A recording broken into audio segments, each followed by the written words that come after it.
Welcome everybody to today's webinar. My name is Dave Monk. I'm the CEO of ArcSource, and this is one of many webinars we've been doing in the last year on all sorts of technology topics for small businesses.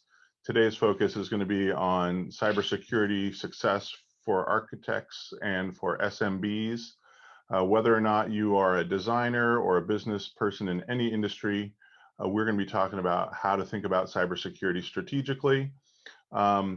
It's actually a very deep and wide subject, and so it's going to be impossible to talk about the full depth of every aspect of it. But I'm going to talk about it with a target audience of, I would say, business owners and technologists, people that are thinking about security issues for their businesses. And we're going to look at a variety of things.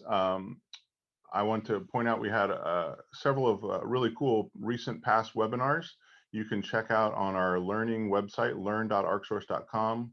We've talked about the dark web, disaster planning, project management, work from home, and Slack and Teams, among many other subjects. So if you're interested in some of our past webinars, check out that website. I want to introduce myself. For those of you that don't know me well, my name is Dave Monk, CEO of ArcSource. My company's been in business almost 23 years now. I love helping businesses with technology and have been doing that for over 25 years. I studied engineering and architecture at UC Berkeley, which is why I have an affinity for architects among my client base. I also have been part of the United States Secret Service Cybercrime Task Force for over 6 years. And a year before last, I was featured on the Cybersecurity Today TV show speaking about these very topics we're going to be talking about today, cybersecurity for SMBs. My company is all about empowering businesses with best-in-class technology. We help take care of strategy, security, infrastructure, and support, and also risk management. We offer a total IT transformation from wherever you are to rock-solid IT. And we also are really great at helping startups take care of their technology needs as they grow. We've also had some great recognition nationally, including just a couple months ago, we were named to the MSP 500 again for 2021. So we love what we do. We're based in Berkeley, California, serving the entire Bay Area, but also we work with companies all over the country. We've worked with over 300 companies in the last 22 years, helping them with everything that they need with technology. And we've also been kind of a thought leader as the cloud technology space has moved into SMB among our clients. We work with a wide range of industries, and we love, again, what we do. We help technology be a success for all of our clients. Today, I'm going to talk about some of the latest trends and news in cybersecurity. I'm also going to talk about what I think are 3 really important facts about cybersecurity as it talks about for small and medium businesses. Big businesses have a different set of issues than small businesses, but we also have very much the same stuff. We're going to look at the cyber threat landscape, and then I'm going to talk about how to think strategically about cybersecurity for your business. I also have some keys to success that I've identified with working with companies for many years now. And then I also have some power tips for you. Feel free to ask questions as we go.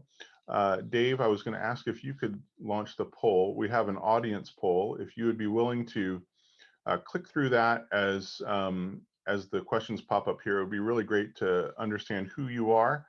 And I can maybe adjust my content even as we go. There's a question about how big is your business, whether or not you've ever been a victim of phishing, ransomware, also asking about your 2 biggest concerns as a business person about cybersecurity. So please do take a second to click through those questions. I would really appreciate it. Again, it helps us know what people are concerned with. And as we roll forward, I usually start all of my webinars with a context slide, and really kind of COVID-19 froze the world in time last year. But cybersecurity threats has been the top list in both 2020 and 2021. We're looking at other SMB IT trends, including just massive data management, collaboration, mobile workforce, cloud technologies. So really cybersecurity is first and foremost in what we're talking a lot about this year with our clients. Thank you to those of you guys that have voted. It looks like a good distribution of business sizes, and 33% of you have been victims of ransomware attacks. And your top concern actually is business disruption. So thank you for sharing that info. And then as we move forward to talk about security, I want to start with some news and trends. And it was actually very interesting when I updated my slides this morning for recent news clips. I found so many amazing examples, but this one stood out for me first, which is a broad result. It said 61% of employees in SMBs fail the basic cybersecurity quiz. So we're not doing a quiz today for you, but hopefully you would be better equipped to think about cybersecurity if you took a quiz after today. But this points to the importance of educating your employees. Also, ransomware, there's just multiple major ransomware situations that we've seen. An entire hospital system down in San Diego was disrupted. The entire Alaska court system was forced down by ransomware. These are big organizations that are in the news.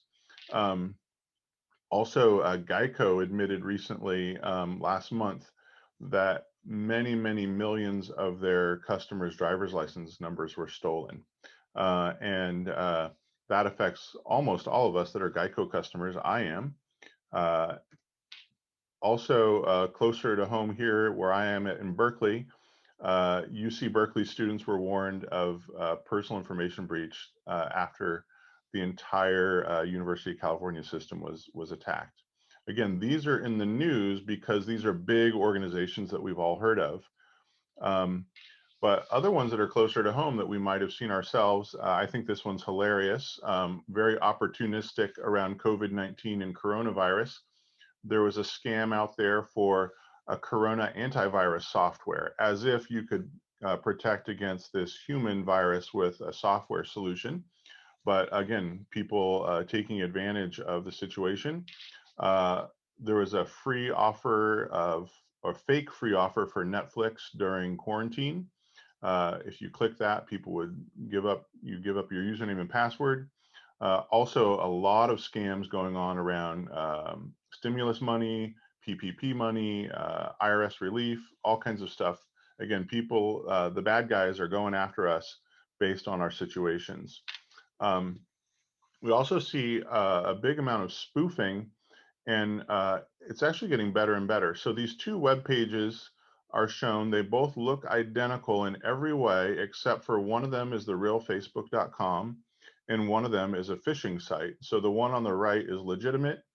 If you log in with your Facebook username and password, you'll get into the real Facebook. On the left one, if you log in there, you will not. You will have a problem, and you'll probably have your username and password stolen, and they'll immediately try to use it elsewhere in order to steal your money or your information. Okay, phishing is another one that we're seeing in email. People are sharing documents with Dropbox or Google Drive or Microsoft OneDrive.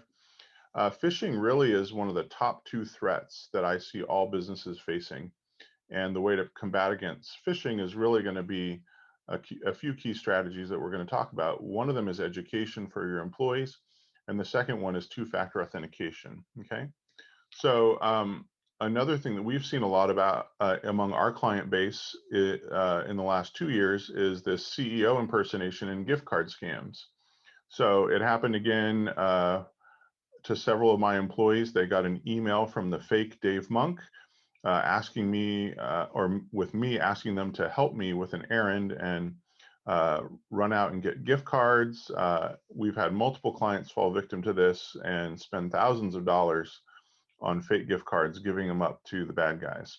So the best way to deal with this kind of scam is to educate your staff that you'll never ask them to spend money on your behalf for gift cards. The other one is super close to home in my office building. This is from a little over a year ago. What I call the original cyber attack, which was the physical theft of computer equipment. We walked into the office building August before last, and we saw this opposite our office door. There was a hole drilled out, sawdust on the floor, and three criminals had reached in, unlocked the door to our neighbor across the hall, and they opened the door. There was no alarm, and they spent 4 hours, according to the security cameras, carting out all of the servers, all of the desktops, all of the laptops, all of the backups, and all of the company's video equipment. They were a movie production company. So within 3 months, this business, my neighbor, went out of business because they were not protected against this type of cyber attack. It was a physical theft, but it's very similar to what can happen if we lose all of our data due to a cyber attack that we're not prepared for. Okay, so as we go, feel free to ask questions. Dave, if you could launch the second poll. I have a second poll for you guys, and I would love to hear you. This is about cyber risk, and it's a few questions about your preparedness for cyber threats or cyber risks of various kinds. One of them is, do you have an incident response plan? The second one is, do you have cyber liability insurance for your company? Third one, I love this one. Are you 100% sure that all your business data is protected and backed up? Fourthly, do you have the tools in place to make sure you never have to pay a cyber ransom? These are interesting questions. If you would take a couple seconds to fill them out, that would be awesome.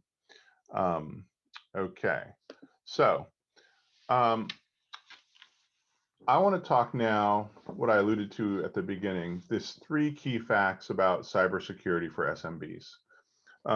The first one is, there's actually nothing really special about your business. Sorry to disappoint you, but really the bad guys are after everyone. And so I would say that there are definitely companies out there, big businesses and also small businesses with very specialized technology or intellectual property that they are targeting.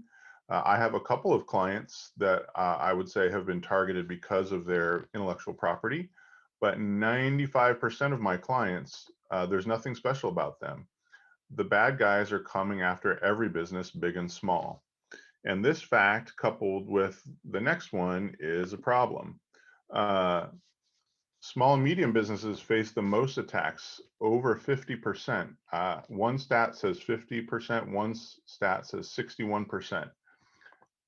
By number, SMBs face the most attacks and breaches. However, they're not the ones that are in the news. The neighbor across the hall from me that went out of business was not in the news. The company that I heard about where my friend works, they were offline for 2 weeks because of a cyber attack on their mail server and their infrastructure. Again, the biggest thing that we have to worry about is that it's a numbers game. They're attacking everybody. And so the third one is that what the conclusion is that managing your cyber risk is actually essential to your business survival. Okay, so cyber risk, we're going to talk about a definition of that in a minute, but as we have seen in the last 2 years, as I've been telling all of my clients, everything has changed. The number and types of threats and attacks that we're seeing in the last 2 years is more than I've seen in the past 20 before that. And so what that means is risk is dramatically increased as the number of threats have increased, and also therefore managing risk.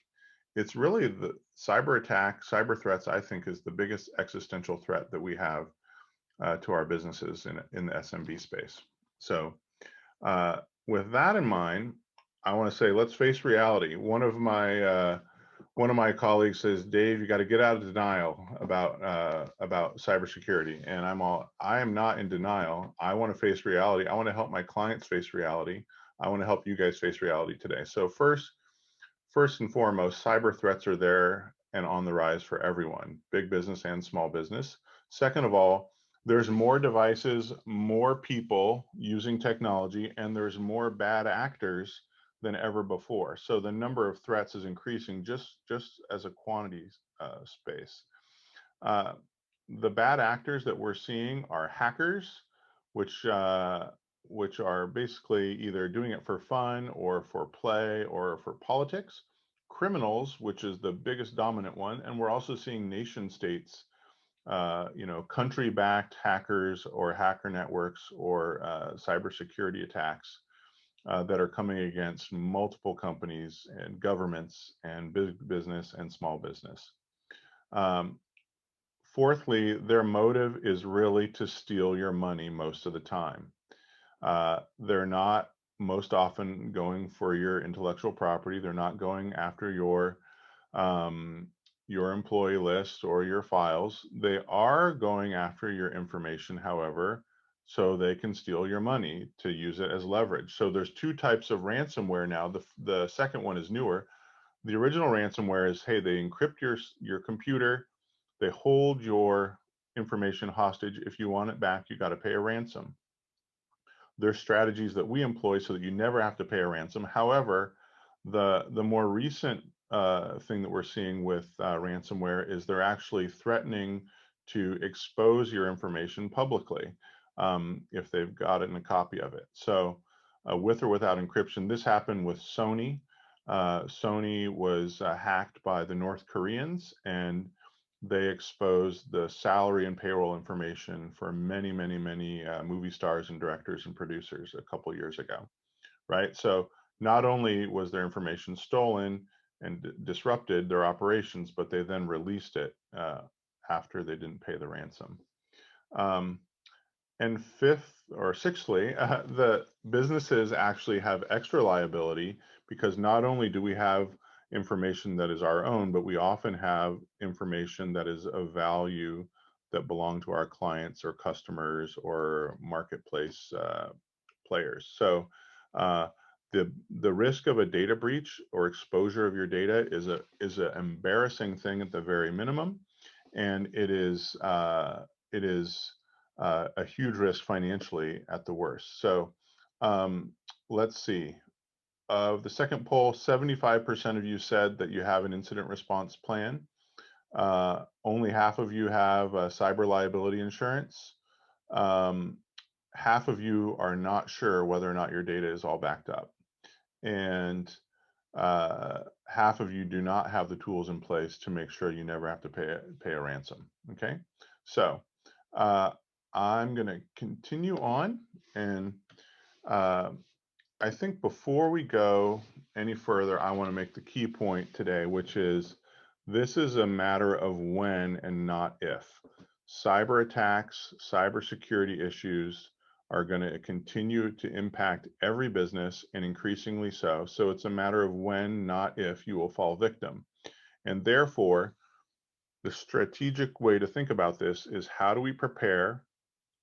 How do we plan? How do we take care of our systems to reduce as much risk as we can, eliminate as many threats as we can, but also be ready to respond and react if it does happen in such a way that minimizes our downtime, minimizes our data loss, and minimizes our financial risk, okay? So I want to take a minute to define a bunch of cybersecurity terms. This is not a dictionary piece. These are kind of my short phrases, but a lot of people are speaking about hackers and attacks and ransom and all this kind of stuff. I wanted to just take a couple minutes to define some terms. I think it'll be helpful for you as we talk through the rest of the threats. First of all, cybersecurity is simply the practice of defending against cyber attacks. An event you might hear about, a security event, is just an occurrence. It could be good or bad. So someone logging into your account legitimately is a good event, and someone logging into your account illegitimately is a bad event, okay? An incident is a type of security event that produces consequences. So not all events are incidents, but all incidents are events, okay? A threat is a type or possibility of malicious attempt to do damage to you or your system or your data, okay? So a threat is something that exists out there. It is a possibility because it exists, because I have data, because there's bad guys in the world, and because I have devices to attack. That makes the threat exist.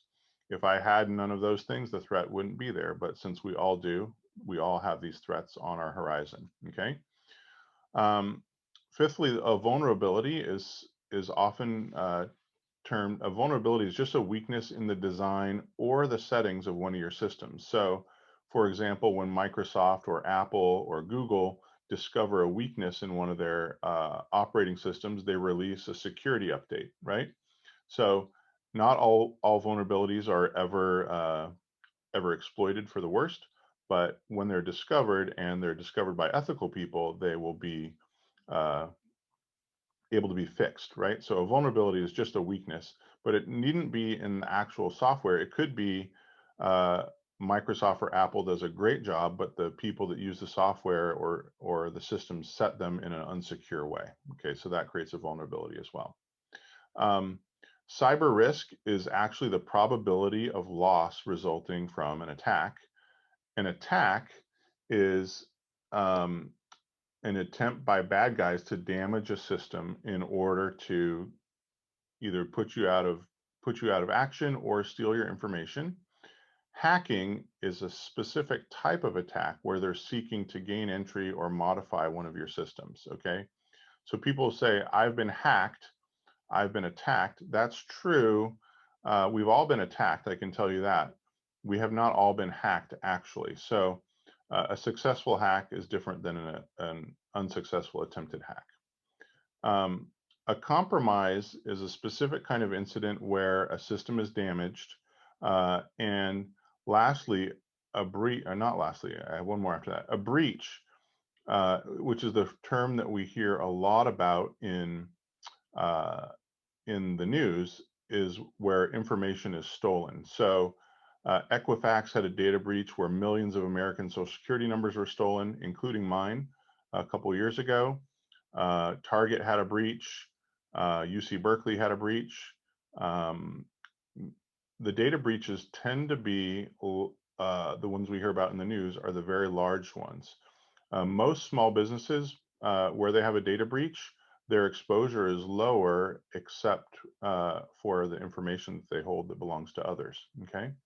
And lastly, the dark web. A lot of people are asking me about that. The dark web is actually the online black marketplace where you can buy stolen information, breached data, right? So just because your information is available on the black dark web, the market online, doesn't mean that you did anything wrong. It could be that your bank or your retailer or Equifax or some other third party did something wrong and had a weakness, right? So we have to think about ourselves as dealing with the reality of the failures of other businesses, not just our own, right? So that's another part of the response plan.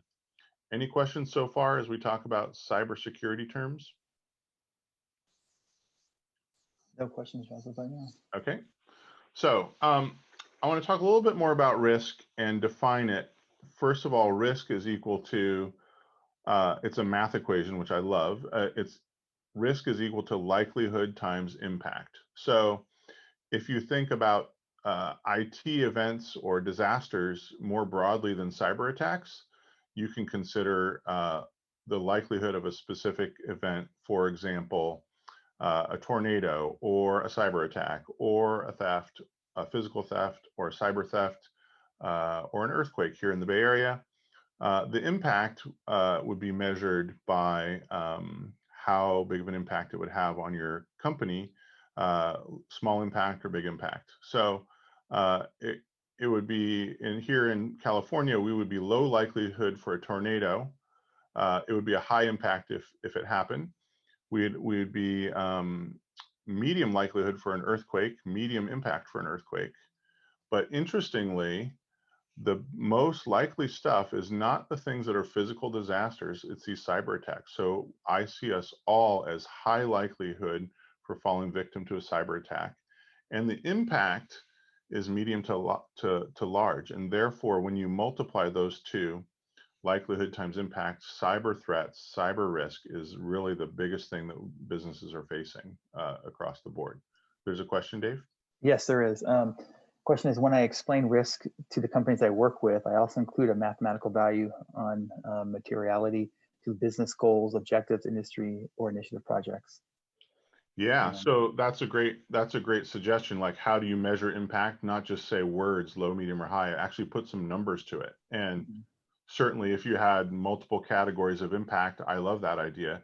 I've done a 1 through 5 grid before. I've also done a 1 through 10.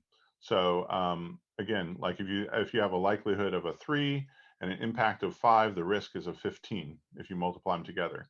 If you have a likelihood of a 5 and an impact of 4, you have a 20. So that's actually much more risk than a different type of event. But I love the idea of breaking down the impact categories.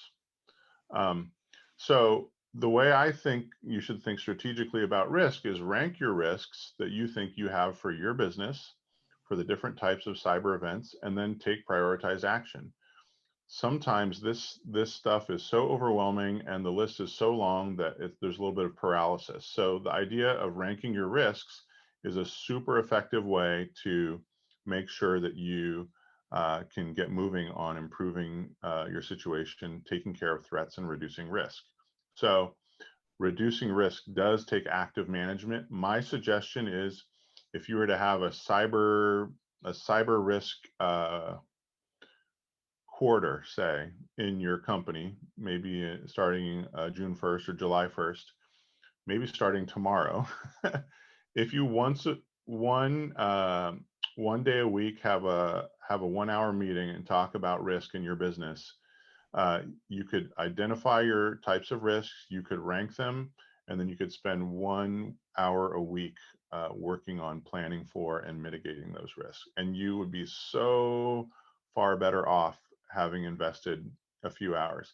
If you can't invest 13 hours in a quarter, if you were to invest 3 hours this weekend and do a similar assessment, you would be so far better off. Okay. And so the question I like to ask people is, how do you want to manage your risk? And it's an uncomfortable question. It's a rhetorical question and a literal question. Think about it. How do you want to manage the risk that your business faces in the cyberspace? And sometimes people ask me if I'm talking just about fear and scary stuff. I mean, I wish it was just that. I don't have time to tell tall tales. All of the stuff that I've seen in the last 2 weeks in the news scare me to death. All the things that I hear about when I attend the cybercrime task force meetings scare me. Everything I've been seeing in the last 2 years compared to the last 20 years before that scares me. So again, I'm encouraging people to come out of denial and think about managing risk. Okay. So next, I want to pivot into the cyber threat landscape, and this is where I'm going to talk about categories of threats. But first, some information. Number one is that the impact of cyber threat and cybercrime is dramatically increasing. So in 2019, it was $2 trillion across all businesses. In 2021, it's expected to be $6 trillion, according to Forbes. Of course, the biggest chunks of that 6 trillion are going to be the big businesses that are hit in a big way, but all of us small businesses, it adds up, right? And then again, half of all cyber attacks are against us as small businesses, and the average ransom payment has increased dramatically in the last 2 years, up now to $84,000. Part of this is just the increase in the Bitcoin market, right? They used to charge 1 Bitcoin for a ransom.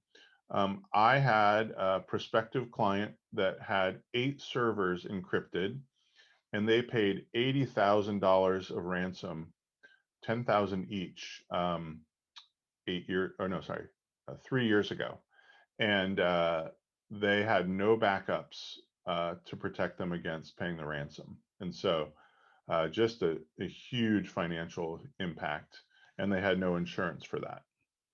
Okay, so I want to talk about the 5 categories of cyber threats. The first one is I like to call exploits and malicious files.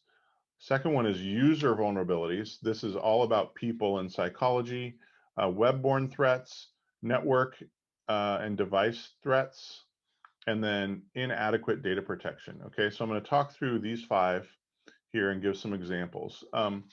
So generally speaking, operating system exploits and malware, this applies to software running on computers or now smartphones. Okay, so um, it's an it's a combination of an operating system weakness that can be exploited, or it's actual bad software that can be installed on your computer or your phone. So examples of these are malware like viruses, ransomware, keyloggers, rootkits. Um, uh, we've seen so many different types of viruses over the years, but ransomware, because of the financial impact, is now the biggest, hottest one. Okay, so I put ransomware as the top 2 cyber threats that all businesses face. The second one is user vulnerabilities. And this one is a combination of exploiting psychology and common human behaviors, as well as exploiting communications and relationships and the news. So the psychology has to do with tricking people into clicking on a link because of the very compelling reasons that they might come up with. Human behaviors and just like the standard weak password policy, for example, or using the same password on every device, right? If they can steal your password that you use everywhere from one place, they can use it against you everywhere. Um, Communications of email. I've also seen a lot of phone scams and text scams increasing, exploiting relationships that you already have, either vendor relationships, and then the news examples that I gave earlier. Some examples are email scams, phishing scams, USB sticks, weak passwords, extortion, and even simple mistakes, right? The mistakes that we make when we are tired or when we're busy, right? These are the vulnerabilities that if we're not taking the time to do things in a secure way that are gonna come back to bite us. Okay. We do have a question. Okay. How important are passwords if you are using MFA? Great. So MFA is one of those super strategies on the prevention side. I like to say it is the vaccine for phishing. It eliminates the impact of phishing if you're lucky. So passwords, yeah, if people have the ability to steal your password or you're giving it up, your biggest concern is going to be where else they use that password with or without MFA. So good password hygiene is also a very excellent preventative strategy. We'll talk a little bit about that, but certainly MFA or 2FA or multi-factor authentication, that's what MFA is. Basically, phishing is the act of trying to steal your username and password. What they usually do is immediately go to bank websites to try to steal your money. They go to eBay to try to buy things with your credit cards. They go to Amazon, etc. They also try to get into your email and then send emails as you. Yeah, the reason why phishing is so risky is because it's immediately usable. And the phishing stuff also goes on to the dark web. So, you know, I showed a dark web scan to one of my new clients recently, and the top 5 executives in the company saw their passwords on this list that they were using, and they realized that they were possibly victims to some scams. So passwords are still super important because it's another type of attack, which is basically password guessing attacks, right? So and it isn't yet possible to MFA everything, but I do recommend it as much as possible. Okay, so web-borne threats. These are ones that they're also a user vulnerability, but it's all about the web browser, and that's both now certainly on computers as we're sitting browsing the web, reading the news. It's also on smartphones as we're clicking on alerts. I like to give the example of of going on CNN.com, which is a totally legitimate website, clicking on one of their third-party advertisers, which might be, you know, the top 5 sports moments of the year. It's a clickbait website. Over there, you get another advertiser that is not reputable. So you go from legitimate, reputable websites very quickly to illegitimate websites. Certainly, there's a bunch of other industries, and porn sites are notorious for having scams as well. Really, anything that can be psychologically tricked, including downloading and installing malware.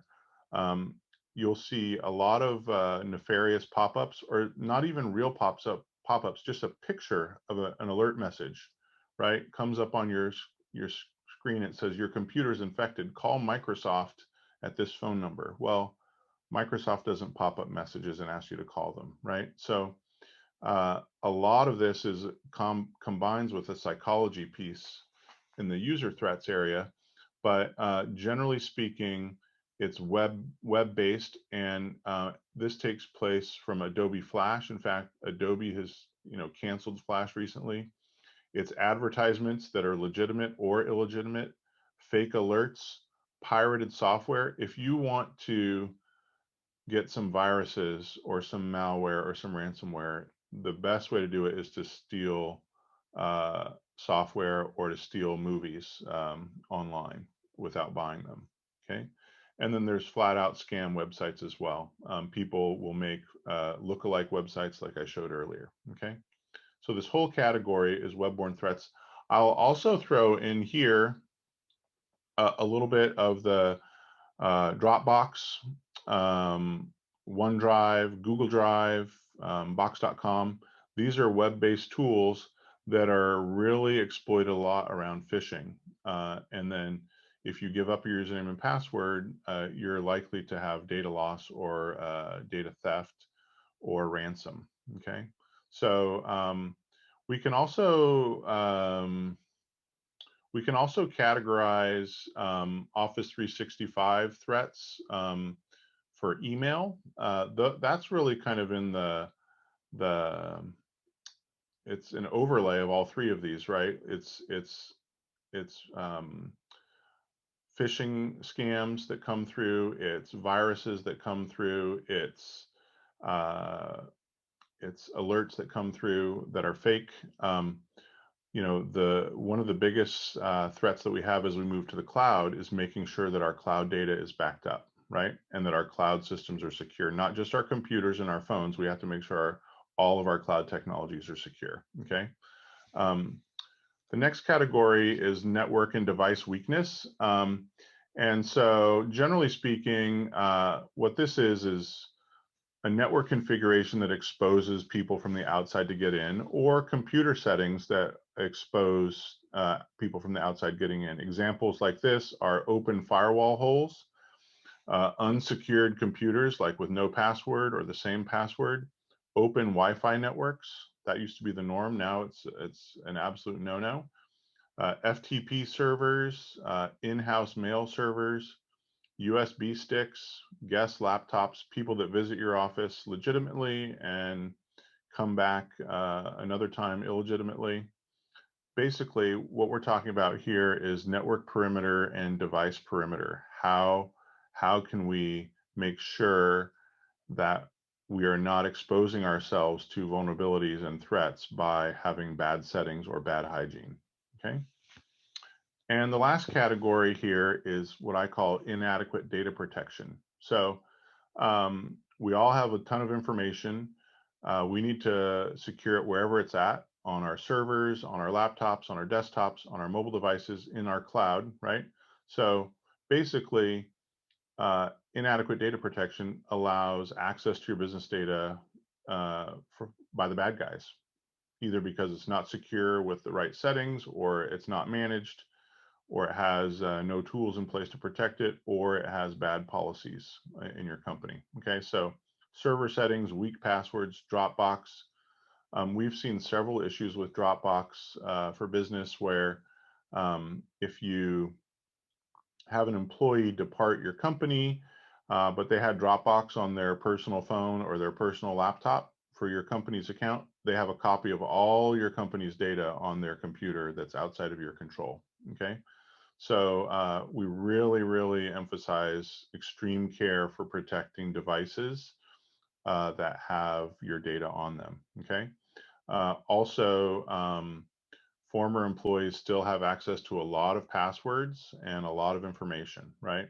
Uh, and I also think of situations where data is not protected in just kind of a training basis. So, for example, uh, uh, one of your employees decides to delete some information uh, for no good reason or a reason that made sense to them. But uh, if you need it a year from now, you're going to be out of luck if they deleted it a year ago. Okay. So data protection is really, really important.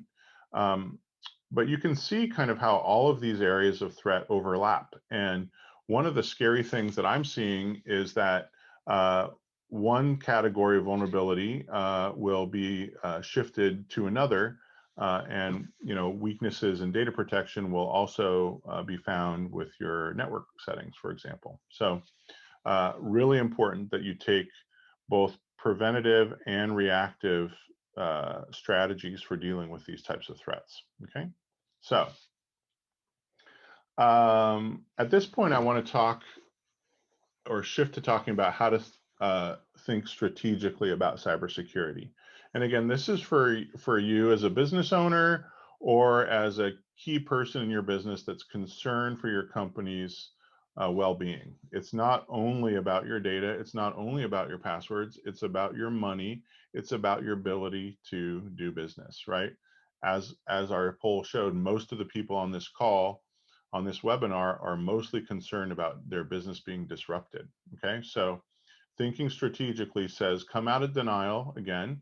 Remember, it's a when, not if situation.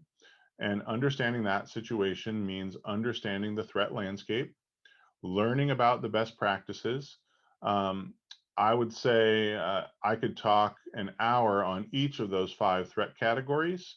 And my company has designed 5 or 10 preventative strategies for each of those categories and 5 or 10 reactive strategies for dealing with the when, not if in each of those categories, right? So learning best practices from professionals is great. Also, learn about the cybersecurity frameworks that the government and some other agencies are putting together. I'm going to have a slide on that in a second, but cybersecurity frameworks are a way to package and understand all of this type of information, including threats, including prevention, including response. Okay. And then fifthly, I would say it's really important in your business that you think about implementing the strategies with the biggest impact. So there's definitely an 80-20 rule here. 20% of the strategies will have the biggest impact for sure. And things like MFA or multi-factor authentication will have a huge impact on phishing, right? So use it. It's so simple and cheap to do it well, right?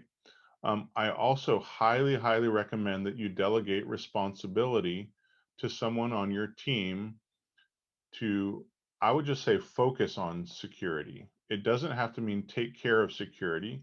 Most businesses do not have the technical chops to handle cybersecurity well. That's why companies like my company exist. We have the systems and the processes to handle it well. But you need to have someone in your business that can take responsibility for having it on their job description, whether or not it's an hour a week or an hour a month or an hour a year. You will be better off if you have someone with that responsibility on your team. And then I recommend revisiting the strategic thinking about cybersecurity at least quarterly. Okay. In my company, we're having a daily conversation about security. My clients, we're talking about it quarterly at the top level. Okay. So, the next slide here is my promise key ingredients to success for dealing with cybersecurity issues. And hopefully up to now, I've painted a picture of kind of like I said before, the depth and width of the set of issues and problems and threats and risks that we're all facing. Uh, in fact, big businesses, large corporations could have teams of dozens of people to take care of it. You know, Google has thousands of people focused on security. So does Microsoft. So does the pharmaceutical company down the street. So does, I don't know, the San Francisco Giants, right? They are big enough organizations where they can have many people focus on security alone. Almost no small businesses have the time or budget to handle security in-house, okay? So that said, the key ingredients to success in this area are having the people, which I alluded to earlier, having a set of processes in place, having a set of policies in place that your staff are educated around, having a set of plans in place in order to handle events when they happen, not if, uh, having the best tools you can possibly afford in place to protect your stuff, and then actually taking action, right? A lot of people have plans that sit on the shelf.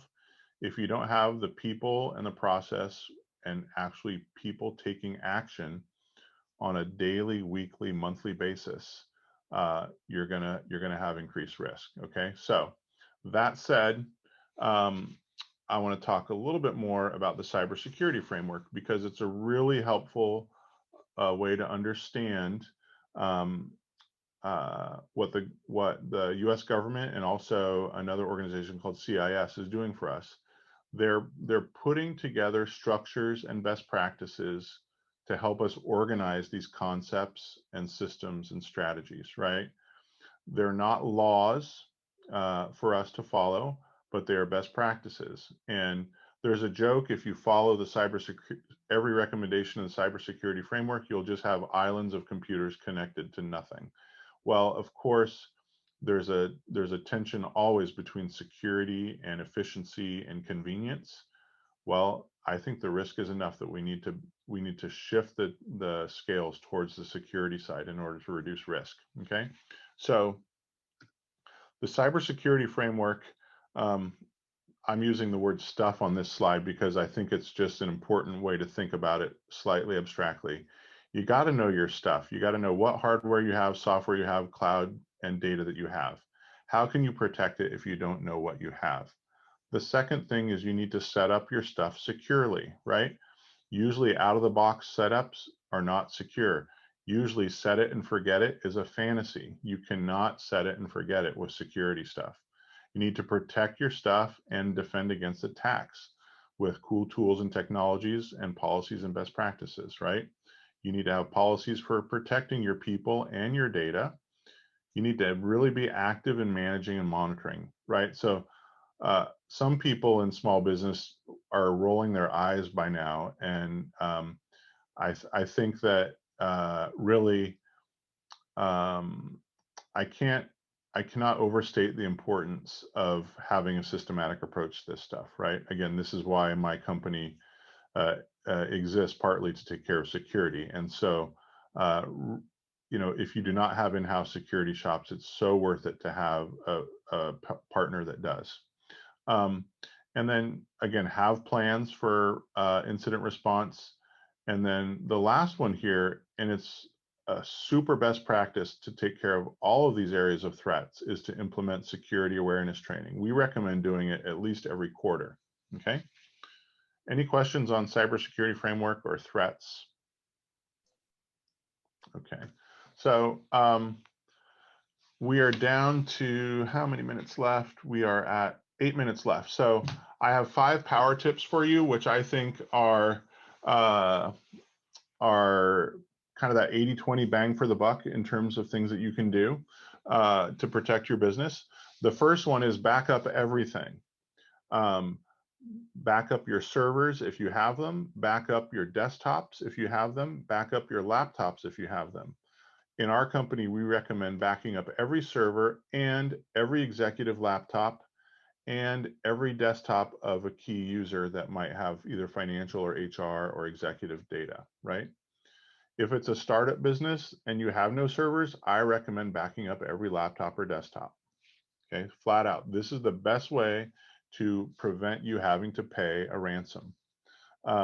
Second of all, use a password manager. One of the user vulnerabilities is having the same password everywhere. If you use a password manager, there's several great ones. One's called Keeper, one of them's called LastPass. I could send you a half a dozen suggestions in this. If you manage your passwords, you will be more secure, and if you use different passwords wherever you go. The third one is, do use two-factor authentication or multi-factor authentication for everything, not just for Office 365, not just for Google. You should also use it for Zoom. You should use it for LinkedIn, for Facebook, definitely for every bank, for every vendor, for every utility. If you have multi-factor wherever you go, you will be so much more secure and so much you'll have such a reduced risk for data theft and vulnerability. Okay, so two-factor again is one of the super powerful strategies. I do recommend, like I just said before, training your employees every quarter. This can look like making them watch a 10-minute YouTube video. This could look like a staff meeting discussion. This could look like a training session with me. It could look like watching this webinar recording with your staff. Okay, training your staff is a very, very powerful strategy for reducing the impact of threats. And it actually reduces the weaknesses and the vulnerabilities, therefore reduces your risk. Yeah. Is there a question, Dave? Yes, there is. It's about where to back up and at what retention. Backups can be expensive. Okay. Yeah. So great question. If you have servers, we always recommend having servers backed up on site and in the cloud. So the disaster scenario of the building burning down or the flood or the tornado, that's the 3% situation. It's much more likely that you'll have a cyber attack or a hardware failure or a software failure or a virus than you'll have a total loss. So we recommend backing up on site for 97% of the situations and in the cloud for the remaining 3% to cover yourselves 100%. For desktops and laptops, there's a dozen great technologies out there. We use a couple of them that are designed for our industry. The cool one that we're using now, it doesn't only protect your files, but say, for example, if you dropped your laptop in the San Francisco Bay, I could take the laptop that I'm on now, drop it in the bay, and I could walk back to my office and I could boot up my laptop in the cloud. So I have an endpoint continuity solution to protect my Windows laptop. Thirdly, backing up the cloud is very important. So we trust Microsoft 365 and we trust Google. We trust them not to lose our data and have it highly available to us, but we cannot trust them to have our data if we delete it, right? So both of those have a 30 or 60-day horizon and your data is gone forever. So backing up, our best practice is a 1-year retention policy for multiple versions of backups on servers. Most of the cloud technologies are available for an infinite retention, which is, it's good when it's affordable. So even for your personal computers at home, so many friends and family that I know have lost data because of ransomware or hardware failure, and they had no backup, and they lost all the photos of their kids, etc. There's great tools out there for self-managing your personal computer backups for like $10 a month. So, and then the fifth tool, or the fifth tip, is to actually use paid tools and services from trusted sources. If you see a pop-up ad on your phone or your web browser, it is likely not a good source of a security solution. My mom recently installed on her phone a security cleaner software, which ended up being a malware, and it stole her password. The way to go is paid tools, not free tools. Not that free tools aren't great, some of them are, but generally you get what you pay for. And again, with modern threats, we're talking about what we call next generation antivirus software. next generation antivirus software is very, very much more expensive than free, but it's still pretty cheap when you consider the cost of the risk, right? Uh, there's very high-end softwares that cost hundreds of dollars per user per month. Generally, what we're looking at here is somewhere in the 10 to 20 bucks a month per person space is a good paid tool for antivirus. Similar with backup, free backups, not worth it. Paid backups, worth it. And then services from companies like myself at ArcSource, we take care of all this stuff so you don't have to do it yourself, okay? You have a question? Yep. Power tip question. How important is it to test your employees with fake phishing emails? That's a great one. I actually like the strategy, although my staff, being mostly IT professionals, roll their eyes at when I do it.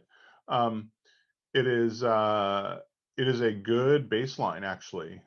If you were to test all of your staff and then do some training and test them again, you would see how effective the training was.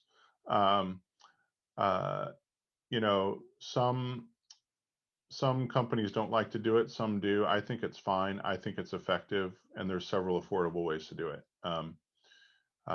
Some people get to recognize it. Really, what you're looking for is the rubber meeting the road on people actually changing their behaviors where it counts. Okay. So I have a slide here on what I call strategic cybersecurity. Certainly understand the ingredients for success that I just outlined. You definitely want to try the most effective strategies against the top threats that you face. Okay. As I said, 80-20 rule here. Understand that risk management is everything.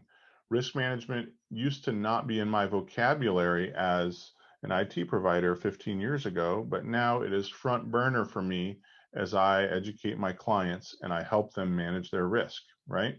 It's about business survival and financial survival. Again, pick a point person in your business to be engaged with it. Spend time on it every month, review it at a strategic level every quarter, and then select an IT services provider to manage it, right? It is so worth it to have an IT provider that has a good security story and a good set of security processes, right?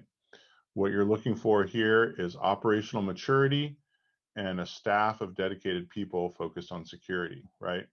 The one person IT provider, trust me, I know I used to be that, 20 years ago. It's impossible to do security well when you're one person. Okay. Similarly, if you're paying sub $100 a month per person in your company, you're probably not getting security process and protection that you need. Okay. Any questions on the strategy piece? All right. So when I showed the keys to success before, it's these same 6 words: people, process, policies, plans, tools, and action. It's also a weakest link scenario. You need to know which of these is your weakest link and shore it up, right? So again, the keys to success are they're tangible. They're not easy. And again, some people are rolling their eyes at all this information and the kind of scariness of it. My suggestion and my invitation is that you take an opportunity to think about it strategically for the sake of your business. Okay. At this point, I'm going to say you can contact me here, and I have 2 gifts for you. So if you are a business and you would like to have a conversation with me, you can email me at dave@arcsource.com and have a cybersecurity conversation with me. I'd be happy to do that as a gift to you. Also, if you're a company and you would like to have a dark web report for your business, we'd be happy to give you that as a gift. We have a tool that we can scan the dark web and send you a list of all the usernames and passwords that are available for your company on the dark web. Okay, so at this point, I'm going to go to Q&A and stay on here. And I think that we're at 1:03. So yeah, 3 minutes over. I hope that this hour has been valuable to you. I hope that you've learned a lot, or at least something that has been impactful. And I hope that you have a great day. Again, I'll stay here for Q&A if you like, and I would be love to be in contact with you after this if you have any questions that you think of later. And if you would like a copy of my slides, definitely feel free to email me as well. I'll be happy to provide them. And similar with the video, it'll go up on our learn.arcsource.com website in a few weeks. Okay. So it looks like people are dropping out, but if there's any questions left, we'll go for it.